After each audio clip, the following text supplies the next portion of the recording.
我們先找到這個電源的電，這樣子這個線對着這個孔插進去過後呢，通電，我們這個熒幕就顯示的是自動的是顯示 HR 模式，然後我們這個程式預設的是30分鐘自動停機，然後在30分鐘內呢可以自行調節我們這個時，然後調節之後按減號鍵就可以直接調這個時間，按這個加號就可以調這個，然後這個要注意的是，我們不能調整這個自動停，一定要在執行前調整好，然後點選這個開始，機器就開始執行，從第一檔開始，然後我們這個檔位呢有2，按我們這個加號鍵就可以直接加12個檔位，然後檔位要減呢，就按這個減號鍵，然後我們點選這個轉向鍵，我們這踏板就會自動的反，然後再點選這個自動鍵，點選自動這個自動鍵過後，我們就會回圈的顯這個距離、速度、數量、卡路里，這個運動資料都會直接顯。然後模式，我們這個模式，我們這模式有12個模式，然後一直點這個模式就會，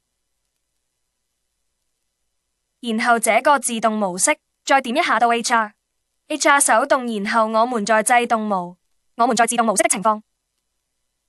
跟這個檔位，我們調不了啊，一定要回到 HR 模式，手動模式這樣子，一直按這個模式，我們才會回到這 HR 模式，我以調整這個速度跟轉，才可以調整這個速度跟轉。我們長按2秒關機，已經還配備了這個遙控器，按這個紅色鍵就開機。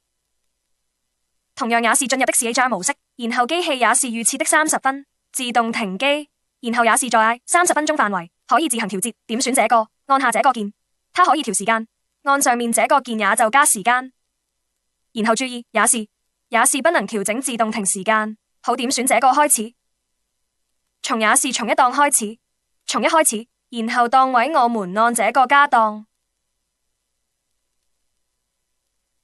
那就快，然後這個鍵減檔，然後這個反轉，這個踏板就按這個鍵反轉，然後自動也是它會顯示顯示時間、距離、速度、數量、卡路里這個的啊。然後模式，我們按這個自動模式，自動模式在這裡也是從 PI， 再到 HR 模式也是一樣，在自動模式的情況下，我們這個速度跟那個正反轉合是調節不，還要回到 HR 模式才。